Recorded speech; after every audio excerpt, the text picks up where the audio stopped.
Suasana kelas hari itu tampak seperti biasa. Riuh rendah obrolan dan tawa para siswa memenuhi ruangan, menciptakan kebisingan yang akrab. Namun, di balik kedamaian yang tampak normal ini, sebuah ketegangan perlahan mulai terbangun. Ketegangan itu bersumber dari sebuah kesadaran sunyi yang tiba-tiba muncul di tengah keriuhan. Sebuah penolakan dingin terhadap situasi yang akan segera dihadapi, menyisakan satu kejengkelan yang mendalam, kebencian pada sebuah permainan. Bagi Doan Ha, permainan itu kini menjadi sumber ejekan yang harus ia telan di depan kelas. Di tengah tawa meremehkan teman-temannya yang mencapnya sebagai otaku, kejengkelan itu kian membara, menguji batas kesabarannya di ruang yang mulai terasa menyesakan. Tumpukan pengisi daya portabel miliknya kini tak luput dari sasaran. Dianggap sebagai bukti nyata dari obsesinya, tumpukan kabel dan daya cadangan itu dipamerkan di hadapan semua orang, menjadi bahan tertawaan baru yang kian menyudutkan posisinya. Semua pengisi daya itu ada untuk satu alasan yang memuakan. Di hadapan barisan ponsel yang terpasang di mejanya, Doan harus menerima kenyataan pahit atas statusnya di kelas ini. Dia bukanlah pemain biasa, melainkan seorang game shuttle, budak yang dipaksa memainkan akun milik para perundung. Di usianya yang baru 18 tahun, rasa tertekan itu akhirnya memuncak. Di balik wajahnya yang pasrah, sebuah teriakan frustrasi menggema kuat dalam benaknya. Sebuah penolakan keras terhadap pekerjaan menyiksa yang tak mampu ia suarakan langsung. Namun, kenyataan tidak memberinya pilihan. Tangannya harus bergerak secepat kilat, berpindah dari satu layar ke layar lain tanpa henti. Di balik penolakan batinnya, ia terpaksa mengendalikan semua ponsel itu sekaligus, terjebak dalam rutinitas melelahkan yang tak bisa ia hindari. Di tengah kepayahan itu, sebuah pujian bernada sarkasme tiba-tiba terdengar, menyulut kemarahan yang selama ini ia tahan. Ejekan berkedok sanjungan itu seketika membuat emosi Doan memuncak, memicu rasa kesal yang mendalam terhadap sosok yang terus mempermainkannya. Sosok itu adalah Ahrin Ju. Di usianya yang 18 tahun, ia dengan santai mengeluhkan kemampuannya bermain game yang tak kunjung membaik. Bagi Doan, keluhan bernada polos itu justru terasa seperti sindiran tajam yang semakin memperkeruh suasana. Kehadiran sang dewi kelas di ruangannya tentu mengundang tanda tanya besar bagi semua orang. Namun, keheranan itu langsung terjawab begitu bunyi familiar terdengar dari layar ponselnya. Siapa sangka, sosok sepopuler dia ternyata juga memainkan permainan yang sama. Melihat barisan ponsel di meja Doan, Ahrin langsung mengenali permainan tersebut. Interaksi tak terduga ini tentu mengejutkan, mengingat gadis populer yang ditaksir hampir seluruh siswa di sekolah itu kini sedang berbicara langsung dengannya. Sebuah kenyataan yang tidak bisa ia mungkiri. Jauh di dalam lubuk hatinya, Doan pun harus mengakui bahwa dirinya adalah salah satu dari sekian banyak siswa yang mengagumi pesona sang dewi kelas. Namun, kekaguman itu segera berbenturan dengan realitas. Sembari mendengarkan cerita Ahrin tentang taruhan skor game yang membuatnya terpuruk di posisi buncit, Doan tersadar akan jarak di antara mereka. Gadis sepopuler itu tidak mungkin sudi mengenal seorang pecundang seperti dirinya.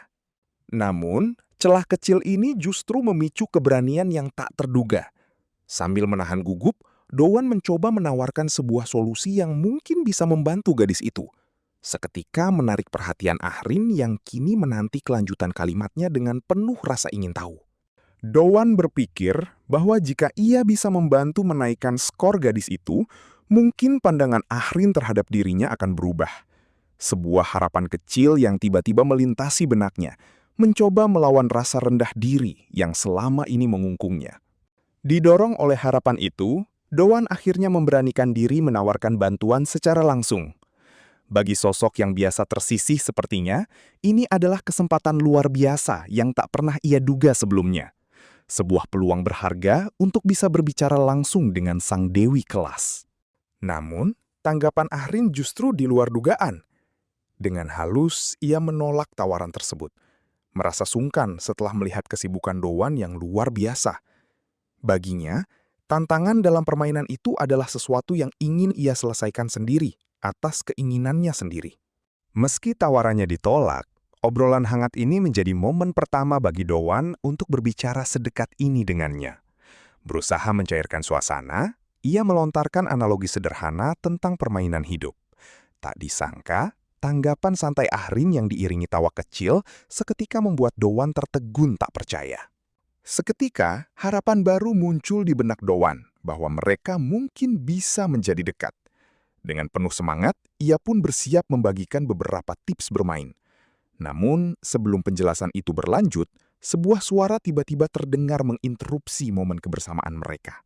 Dua teman sekelasnya tiba-tiba datang untuk mengajak Ahrin makan siang bersama. Kehadiran mereka seketika menyadarkan Dowan kembali pada kenyataan, memutus obrolan hangat mereka, dan menarik sang dewi kelas kembali ke dunia sosialnya yang jauh dari jangkauan Dowan. Sambil melambaikan tangan, Ahrin pun pamit dan pergi bersama teman-temannya. Menatap kepergian sang dewi kelas, Dowan hanya bisa tersenyum getir dan menyadari kebodohannya. Harapan manis yang sempat terlintas kini menguap, menyisakan kenyataan pahit bahwa sosok seperti Ahrin memang berada jauh di luar jangkauannya. Namun, tepat ketika Dowan berpikir bahwa gadis itu bahkan tidak akan pernah mengetahui namanya, sebuah kejutan manis terjadi. Ahrin tiba-tiba berbalik dan memanggil namanya untuk mengucapkan terima kasih. Ucapan sederhana itu seketika meruntuhkan keraguannya, menyisakan kehangatan baru yang tak terduga di dalam hatinya. Rasa tidak percaya kini berubah menjadi kebahagiaan yang luar biasa. Mengetahui sang dewi kelas mengenali namanya membuat wajah Dowan merona merah. Di tengah beratnya hari-hari yang ia lalui, momen sederhana ini terasa sangat berharga, hingga ia merasa rela jika harus mati bahagia saat ini juga. Namun, angan-angan indah itu seketika buyar oleh bunyi notifikasi yang tiba-tiba. Sebuah peringatan muncul di layar, mengabarkan bahwa karakternya di dalam permainan justru benar-benar telah mati. Kejadian mendadak ini langsung menariknya kembali ke kenyataan, menyisakan rasa bingung yang seketika melanda. Kepanikan Dowan semakin menjadi saat ia membaca detail peringatan di layar. Akibat keasyikan mengobrol, karakternya tidak hanya tewas, tetapi juga menjatuhkan pedang langka milik sang perundung. Kecerobohan sesaat ini kini berubah menjadi bencana nyata yang siap mengancam keselamatannya di sekolah. Kenyataan pahit itu kini terpampang jelas di layar ponselnya. Dari sekian banyak barang, justru pedang pusaka paling berharga itulah yang harus terjatuh. Kemalangan ini seketika meruntuhkan sisa-sisa ketenangannya, membawa kepanikan luar biasa yang tak lagi bisa ia bendung. Pasalnya, pedang yang hilang itu adalah senjata favorit Chulwu. Jika si psikopat itu sampai tahu, Dowan tahu betul bahwa konsekuensi yang jauh lebih mengerikan kini tengah menantinya. Dan ketakutan itu langsung menjadi kenyataan. Tanpa sempat membela diri, amarah Chulwu langsung meledak. Dengan brutal, ia menghantamkan kepala Dowan ke meja, melampiaskan seluruh murkanya atas kehilangan tersebut. Di usianya yang baru 18 tahun, Chulwu Min menatap Dowan dengan pandangan penuh ancaman. Dengan nada dingin, ia kembali menegaskan peringatan kejam yang seharusnya tidak pernah Dowan lupakan. Larangan keras untuk mengalihkan pandangan dari ponsel itu bahkan untuk sedetik saja. Di bawah cengkraman kuat yang menyiksa itu, Dowan hanya bisa menggumamkan permintaan maaf yang terbata-bata. Rasa sakit yang menderanya kini berujung pada kepasrahan total. Di dalam benaknya yang mulai kalut, ia menyadari satu hal yang pasti. Tamat sudah riwayatnya. Sebagai upaya terakhir untuk menyelamatkan diri, Dowan dengan putus asa menawarkan seluruh koleksi pedang pribadinya. Tawaran spontan ini rupanya berhasil meredakan amarah Chulwu, yang langsung menyambutnya dengan tawa puas atas keuntungan tak terduga tersebut. Namun, kepuasan itu segera berlanjut dengan sikap manipulatif yang sudah sangat akrab bagi Dowan. Dengan senyum licik, Chulwu kembali melontarkan kalimat meremehkan, membuat Dowan menyadari bahwa siksaan dari sang perundung tidak akan pernah benar-benar berakhir. Setiap kali kekerasan fisik ini kembali terjadi, sebuah pemikiran sinis melintas di kepala Dowan. Ia merasa pepatah tentang hidup sebagai sebuah permainan tampaknya memang sangat berlaku bagi orang-orang kejam seperti Chulu, yang dengan mudahnya mempermainkan kehidupan orang lain tanpa rasa bersalah. Bagi mereka, menginjak-injak orang yang lebih lemah mendatangkan kepuasan tersendiri. Lewat tindakan brutal ini, mereka tanpa ragu memamerkan kekuatannya demi menegaskan dominasi mutlak yang tak terbantahkan. Semua kekerasan ini menjadi cara bagi mereka untuk terus menaikkan status dalam peringkat sekolah. Di tengah siksaan yang tak kunjung usai, Dowan akhirnya menyadari posisi dirinya yang sesungguhnya. Di mata mereka, ia tidak lebih dari sekedar alat yang tak berharga. Lebih tepatnya, ia hanyalah sesosok mob, karakter tidak berarti yang mereka butuhkan untuk berburu demi meningkatkan level. Terkapar tak berdaya di antara meja-meja yang berserakan, Dowan harus menerima kenyataan pahit bahwa dirinya hanyalah mangsa yang tak punya kuasa untuk melawan. Sebagai sosok yang dianggap tidak berguna dalam hal lain, ia kini dituntut untuk terus melayani mereka dengan cerdas. Pada akhirnya, jawaban patuh yang lirih menjadi satu-satunya tameng yang tersisa bagi Dowan untuk bertahan hidup di bawah rantai makanan sekolah ini. Eksploitasi itu memang tidak pernah berhenti. Chulwu kini kembali datang dengan keluhan baru tentang timnya yang payah di permainan Roast RPG. Bagi Dowan, keluhan santai ini adalah perintah terselubung yang menuntutnya untuk segera turun tangan kembali. Kali ini, tuntutan itu mewujud dalam perintah yang hampir mustahil.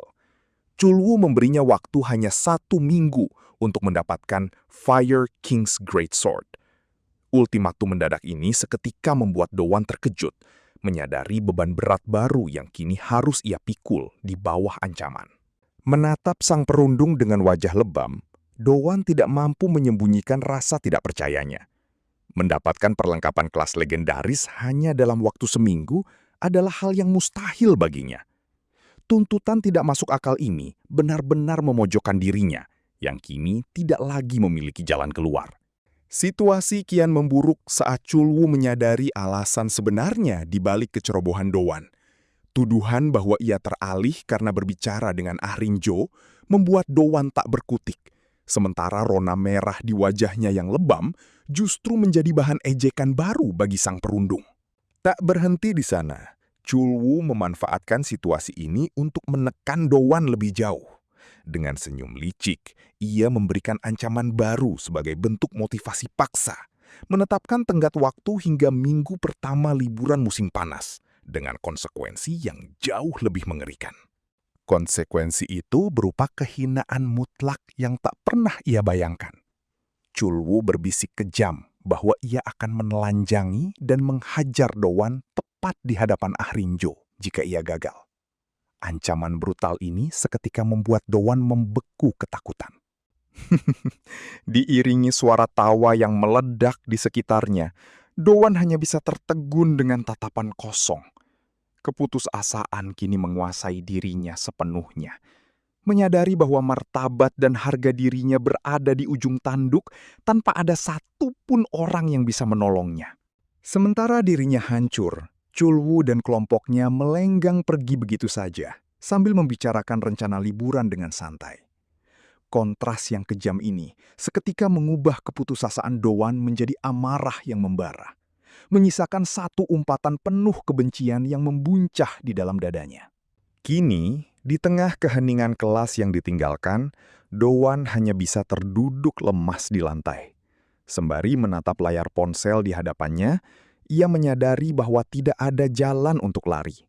Satu-satunya pilihan yang tersisa adalah menyelesaikan misi mustahil itu demi menyelamatkan harga dirinya. Sambil mengepalkan kedua tangannya erat-erat, rasa kesal yang amat sangat kembali membuncah di dalam dada. Menatap layar di hadapannya hanya mempertegas betapa tidak adil dan menyebalkannya situasi ini. Memaksa Dowan menahan amarah yang tak bisa ia luapkan kepada siapapun. Pada akhirnya, pandangannya tertuju pada karakter game yang terkapar tak berdaya di layar. Di tengah situasi terjepit ini, Ia hanya bisa mengumpat pasrah, menyumpahi permainan sialan yang kini memegang kendali penuh atas nasib dan seluruh sisa harga dirinya. Kemarahan yang membuncah itu akhirnya meledak menjadi pernyataan jujur dari lubuk hatinya. Di tengah rasa frustrasi yang menyiksa, Doan tidak bisa lagi menahan rasa muak yang mendalam.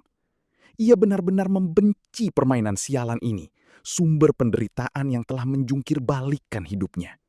Namun, sumpah serapah itu hanyalah apa yang ia katakan saat terpaksa menjadi suruhan. Kenyataan yang sebenarnya justru sangat bertolak belakang. Di balik semua penderitaan itu, Doan tidak bisa membohongi dirinya sendiri bahwa ia adalah seorang otaku game sejati. Kini, liburan musim panas yang dinanti akhirnya tiba. Berada di kamarnya sendiri, tanpa bayang-bayang para perundung serta ibunya yang sedang pergi dinas, Doan akhirnya bisa menikmati kebebasan penuh untuk bermain game sepuas yang ia inginkan. Ketenangan yang ia rasakan saat ini tentu bukan tanpa alasan. Dengan headphone terpasang dan senyum penuh percaya diri yang tersungging di wajahnya, Doan menyimpan sebuah keyakinan kuat yang mendasari sikap santainya dalam menghadapi tantangan berat tersebut. Keyakinan itu bersumber dari rahasia besar yang ia simpan rapat-rapat. Di dalam dunia Roast RPG, Doan sebenarnya adalah seorang pemain legendaris yang telah mencapai level maksimal. Sosok luar biasa yang menganggap permainan tersebut terlalu mudah hingga ia sempat memilih untuk berhenti memainkannya. Namun, rasa percaya diri itu seketika terusik saat sebuah firasat buruk tiba-tiba melintas di benaknya. Sebagai pemain veteran, ia tahu betul bahwa insting semacam itu jarang sekali salah dan biasanya selalu menjadi kenyataan. Dan benar saja, firasat buruk itu seketika terbukti saat pengumuman pembaruan game muncul di layarnya. Catatan rilis terbaru menunjukkan peningkatan kesulitan bos secara signifikan dan penurunan peluang mendapatkan item langka. Sebuah kenyataan pahit yang kini siap mengacaukan rencana penyelamatan dirinya. Perubahan drastis tersebut seketika meruntuhkan rasa percaya diri Doan. Dengan keringat dingin yang mulai bercucuran, ia hanya bisa menatap layar dengan penuh kepasrahan, menyadari bahwa peluangnya untuk menyelesaikan misi mustahil ini kini benar-benar tertutup rapat. Namun, menyerah bukanlah pilihan bagi Doan. Demi mengejar target yang mustahil itu, ia terus memaksakan diri bermain tanpa henti. 18 jam pun berlalu dalam kelelahan luar biasa, hanya ditemani kaleng minuman penambah energi demi menjaga kesadarannya agar tetap bertahan di depan layar. Perjuangan melelahkan itu akhirnya membuahkan hasil saat ia berhasil berhadapan langsung dengan Fire King Magmaros. Meski rasa kantuk setelah berburu sepanjang malam membuatnya kesulitan menyusun strategi, peluang berharga untuk mulai mengumpulkan item yang ia butuhkan kini akhirnya terbuka lebar di hadapannya.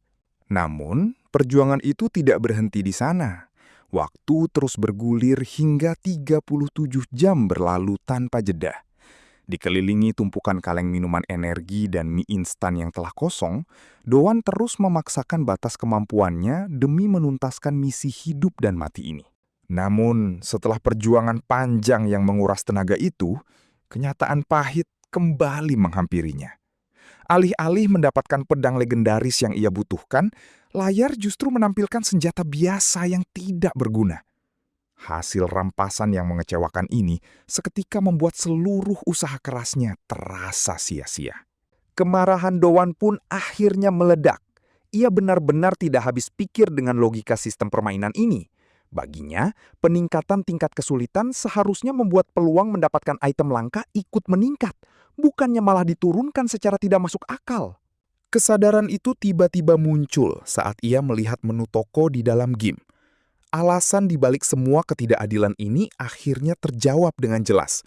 Penurunan peluang itu sengaja dilakukan demi memaksa pemain membeli paket berbayar. Sebuah taktik serakah dari pihak pengembang yang hanya peduli pada keuntungan. Di tengah kekesalan itu, sebuah peringatan sistem tiba-tiba muncul di layarnya. Tanpa disadari, 64 jam telah berlalu sejak ia mulai bermain tanpa henti, menguji batas ketahanan fisik dan mentalnya demi menyelesaikan misi yang mustahil tersebut. Sisa-sisa konsumsi penunjang stamina yang berserakan ini memperlihatkan betapa parah situasi yang ia hadapi. Tubuhnya kini berada di titik nadir, dipaksa bertahan hanya dengan asupan kafein dan makanan instan demi menghindari konsekuensi mengerikan di sekolah. Didesak oleh rasa putus asa, Doan akhirnya mengambil langkah terakhir yang paling ia hindari. Ia membongkar celengan dan mengumpulkan semua voucher game miliknya, bersiap melakukan transaksi berbayar demi mendapatkan pedang legendaris tersebut secara instan. Namun, upaya terakhir itu pun berujung sia-sia. Meski telah mengorbankan seluruh tabungan dan vouchernya, pedang legendaris yang ia dambakan tetap tidak kunjung muncul. Doan kini hanya bisa memegang kepalanya dengan frustrasi, menyadari bahwa dirinya benar-benar telah kehabisan cara untuk menyelamatkan diri. Di tengah kesunyian kamarnya, ia hanya bisa terduduk lemas menatap layar monitor yang terus menyala. Sebuah helaan napas berat menjadi satu-satunya suara yang tersisa. Dengan sisa tenaga yang terkuras habis, Doan kini benar-benar pasrah menanti nasib buruk yang akan menghampirinya di sekolah. Keletihan ekstrim yang menumpuk selama berhari-hari akhirnya benar-benar melumpuhkan tubuhnya. Sambil menundukkan kepala di depan monitor, Doan hanya bisa meratapi kondisinya yang teramat payah. Di titik ini, seluruh energinya telah habis terkuras, meninggalkan rasa lelah luar biasa hingga ia merasa seolah-olah akan mati. Perasaan itu terbukti bukan sekadar bayangan. Sebuah peringatan sistem tiba-tiba muncul di layar, menunjukkan angka yang sangat mengejutkan. 144 jam telah berlalu sejak ia mulai bermain tanpa henti. Sebuah catatan waktu ekstrim yang kini benar-benar menempatkan nyawanya dalam bahaya nyata. Namun, bahaya fisik itu bukanlah satu-satunya masalah yang kini menghimpitnya. Di balik peluang drop item yang sangat rendah, mengalahkan satu monster saja ternyata membutuhkan waktu yang sangat lama, membuat perjuangan Doan terasa semakin mustahil di tengah waktu yang terus mengejar. Situasi ini kian diperparah oleh level karakternya yang masih sangat rendah. Tanpa level yang mumpuni, tidak ada satupun pemain lain yang mau diajak bekerja sama dalam satu tim, memaksa Doan untuk terus berjuang sendirian di tengah waktu yang kian mendesak. Kini, waktu benar-benar hampir habis dengan hanya 1 hari tersisa. Bayang-bayang kehinaan di hadapan Ahrinjo pun terasa semakin nyata, memperbesar ketakutan Doan saat ia harus berpacu melawan batas akhir yang akan menentukan nasibnya. Jika ia gagal, bayangan buruk itu pasti akan menjadi kenyataan. Doan bisa membayangkan dirinya dihajar habis-habisan oleh Chulwu tanpa mengenakan pakaian.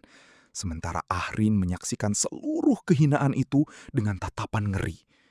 Skenario terburuk ini kini benar-benar menghantui pikirannya. Bayangan kehinaan itu seketika memicu air mata frustrasi yang tak terbendung. Sambil menggertakkan gigi karena marah dan takut, Doan hanya bisa mengumpat dalam keputusasaan, meratapi ketidakberdayaannya menghadapi situasi yang begitu kejam.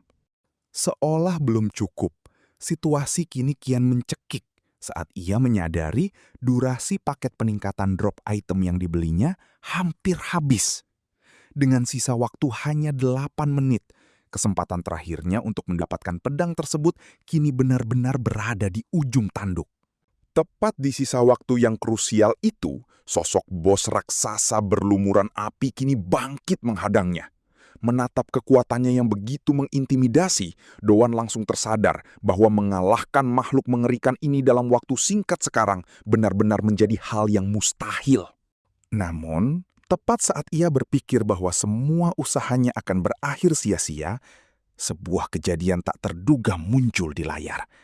Sebuah tebasan dahsyat tiba-tiba membelah kobaran api di depannya, seketika mengejutkan Doan yang tadinya sudah bersiap untuk menyerah.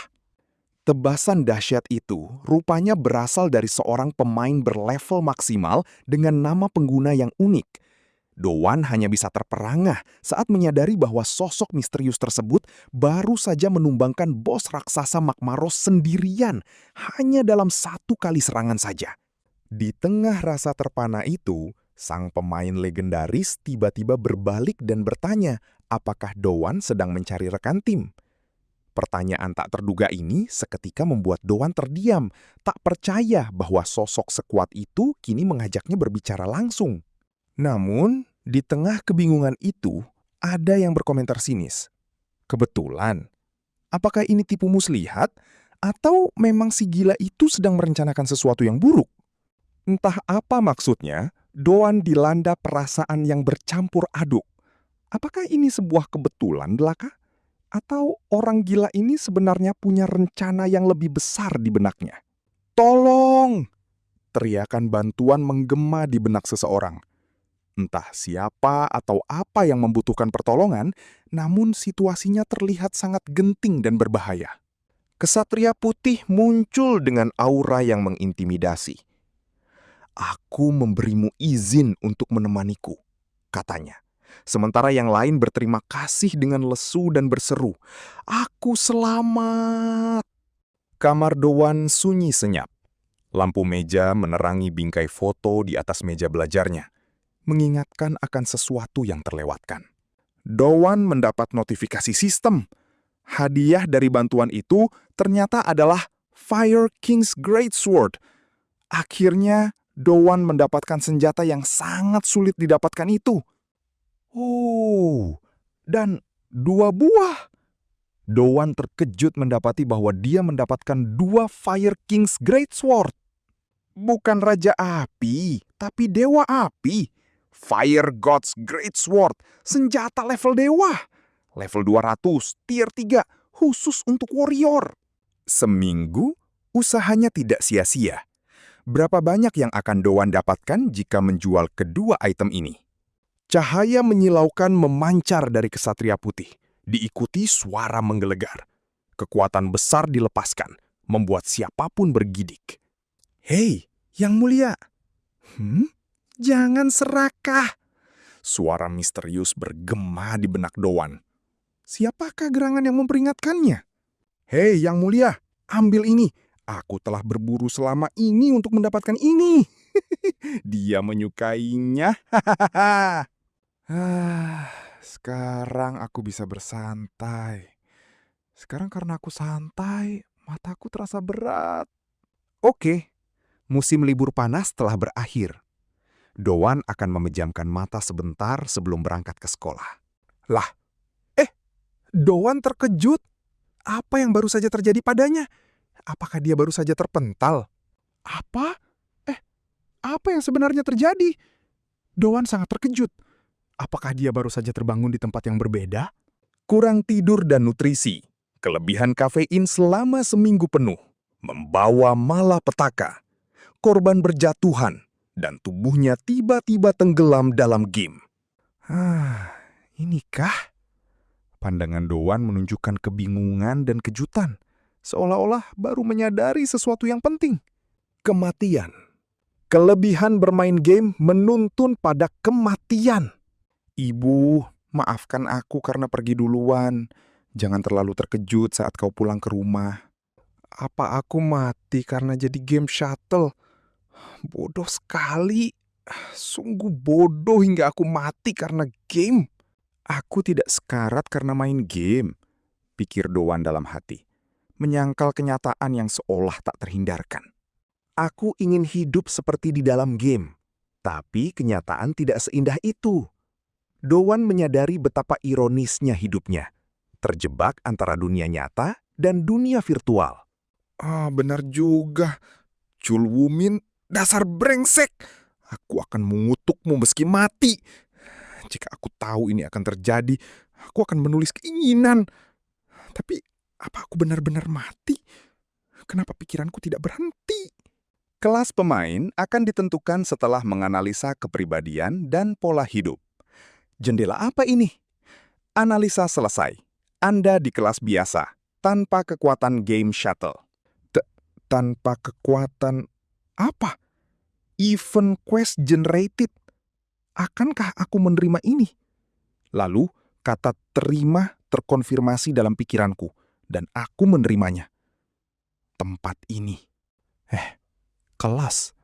Apakah benar aku akan terbangun di sini? Di mana aku berada sekarang? Dowan terdiam. Apakah dia benar-benar sudah mati? Dia ingat betapa kejamnya Chulwu dan menyumpahinya bahkan dalam kematian. Hari ini adalah hari sebelum liburan musim panas. Seorang guru melambaikan tangan sebagai ucapan terima kasih kepada Dowan Ha. Suasana di kelas terasa aneh. Apa yang terjadi? Mengapa semua kamera itu menyorot ke arahnya? Apa ini menakutkan? Apa dia bersimpati? Atau apakah dia memaksakan dirinya untuk menolongku? Arin yang berjalan di lorong mengeluh lapar dan meminta segera makan. Terdengar suara langkah kaki mendekat di belakangnya. Kemudian seseorang berkata, sorry, salahku. Apa ini? Bukankah aku sudah mati? Dowan menatap sekeliling, bingung mendapati dirinya kembali di kelas. Apakah ini semua hanya mimpi? Untuk menyebut semuanya mimpi, namun sesuatu yang lain juga terjadi. Apa yang akan dihadapi Dowan? Rasanya perasaan ini lebih seperti mimpi. Dowan Ha tidak mengerti apa yang terjadi padanya. Tiba-tiba, status kekuatannya muncul di hadapannya. Sial, kenapa dia harus menjadi game shuttle bahkan dalam mimpinya? Informasi karakter. Nama, Dowan Ha. Kelas, game shuttle tanpa kekuatan. Benar-benar lemah. Efek karakteristik game shuttle lemah diaktifkan. Dowan terkejut, menyadari status barunya yang semakin menyulitkan kehidupannya di sekolah. Itu mengejutkanku. Efek karakteristik game shuttle lemah dinonaktifkan. Apa yang akan terjadi selanjutnya pada Dowan dengan status barunya yang semakin menyulitkan? Semua pengalaman yang didapatkan dari semua game yang pernah dimainkan terhubung padanya.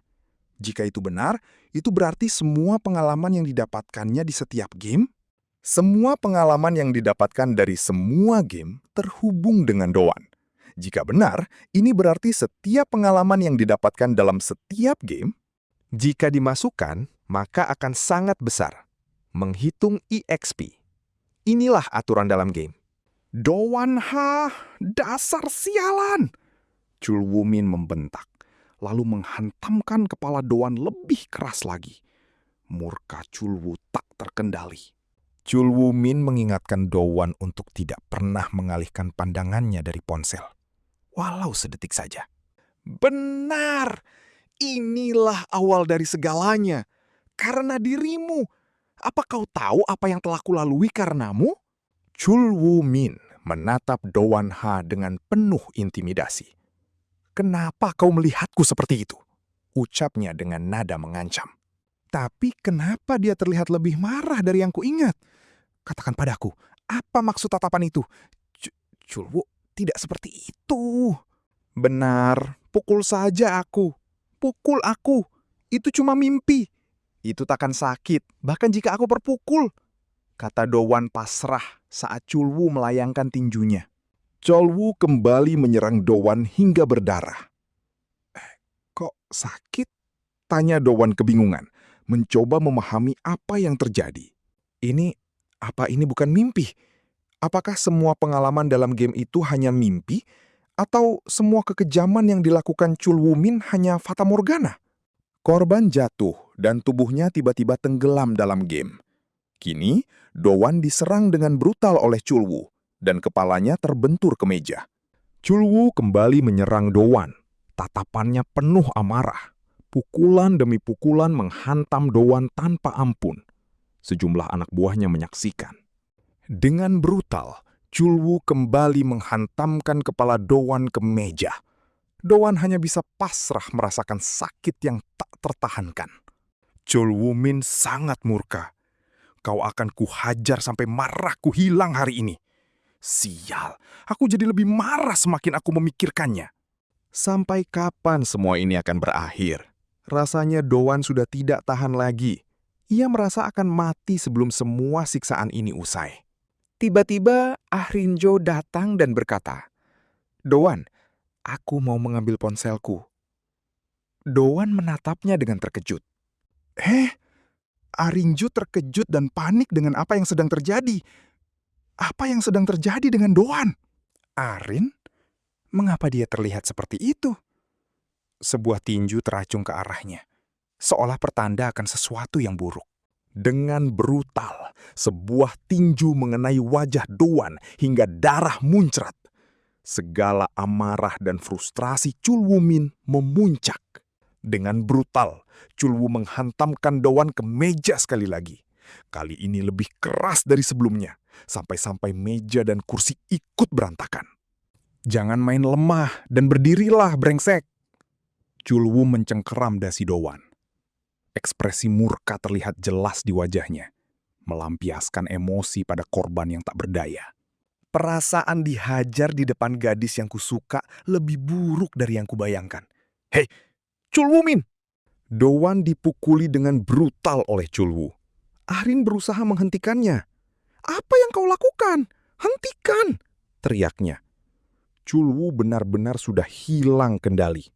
Arin Jo menahan lengan Chul Woo, mendesaknya untuk berhenti. Ketegasan Arin terpancar jelas, menciptakan ketegangan baru di antara mereka. Chul Woo Min, setelah memukul Doan, berkata dengan kesal bahwa suara Doan sangat berisik di telinganya. Ia terbatuk karena marah. Chul Woo mencengkeram rambut Ahrin dengan kasar sambil mengejeknya. Hei, jalan! Apa kamu sudah gila karena semua cowok di sini menyukaimu karena kamu cantik? Ahrin merasa ngeri dan hanya bisa berteriak. Ayo, aku akan memanggil guru! Chul Woo Min terlalu jauh dengan kekerasan. Doan Ha mungkin akan meminta bantuan orang lain. Aku harus menolongnya. Doan berusaha keras untuk bergerak. Namun ketakutan dan keraguan melumpuhkannya. Apakah dia sanggup melakukannya? Atau haruskah dia menyerah? Chul Woo berteriak dengan penuh amarah, meluapkan seluruh frustrasinya pada Doan. Situasi semakin memanas dengan teriakan kasar itu. Doan berusaha membalas, namun Chul Woo sudah siap menyerang lagi. Chul Woo Min murka besar. Chul Woo hendak menyerang. Dia pergi, sialan! Doan benar-benar tak bisa. Tapi Chul Woo kembali menyerang, tetapi dari sudut pandang yang berbeda. Emosinya terlihat sangat keras dan tangannya mengepal karena marah. Tiba-tiba, Chul Woo menghantam wajah Doan dengan tinju yang kuat. Suara hantaman itu bergema di ruangan, mengejutkan semua orang.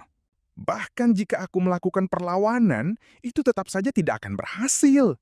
Kekuatan Chul Woo terlalu besar untuk Doan. Perhitungan EXP telah selesai. Doan Ha kini telah dipromosikan ke kelas yang lebih tinggi, Rare Class, Hero Class, dan akhirnya Legendary Class. Skill kelas spesifik terbuka. Sebuah pukulan telak. Kekuatan baru muncul dari dalam diri Doan, siap menghadapi Chul Woo Min yang kejam. Sebuah harapan baru untuk menyelamatkan diri muncul. Daya ledak yang baru ditemukan menghancurkan lingkungan sekitar. Seseorang telah melepaskan energi destruktif yang belum pernah terlihat sebelumnya. Serangan itu sangat brutal, sampai darah muncrat kemana-mana. Ahrin terkejut melihat Doan dipukuli seperti itu. Mata Doan membelalak. Setelah semua yang terjadi, dia kembali menerima pukulan telak. Penderitaan ini tampaknya takkan pernah berakhir. Bukankah itu skill game? Sebuah kekuatan baru muncul tiba-tiba, siap menghadapi kenyataan yang kejam dan tak terhindarkan di sekolah. Apa itu? Tanya Doan yang bingung dengan apa yang terjadi padanya. Pesan dari administrator muncul. Jangan terkejut, ini adalah hadiah karena kebaikanmu. Orang ini adalah... Siapakah dia? Bantuan saat aku memberi dia Fire God's Great Sword. Jetback berkata, Hei yang mulia, ambil ini. Aku telah berburu selama ini untuk mendapatkan ini. Anda telah mengalahkan monster Chul Woo Min. Anda menerima 200 EXP. Doan menyadari kalau EXP miliknya bertambah sangat pesat. Ini seperti mimpi atau kenyataan? Anda telah dipromosikan ke Final Class, Sealed Game Shuttle. Doan semakin dekat dengan perubahan besar dalam hidupnya. Astaga, apa ini? Aku yang ingin kehidupan seperti di dalam game, tapi apa yang sedang terjadi denganku? Mental dan pertahanannya telah mencapai titik maksimum. Semua skill pasif terbuka, bahkan sejak hari itu. Sambil terisak, Doan terkejut dengan kekuatan yang tiba-tiba muncul dalam dirinya. Semua kemampuan mencapai maksimum, dan semua skill terbuka.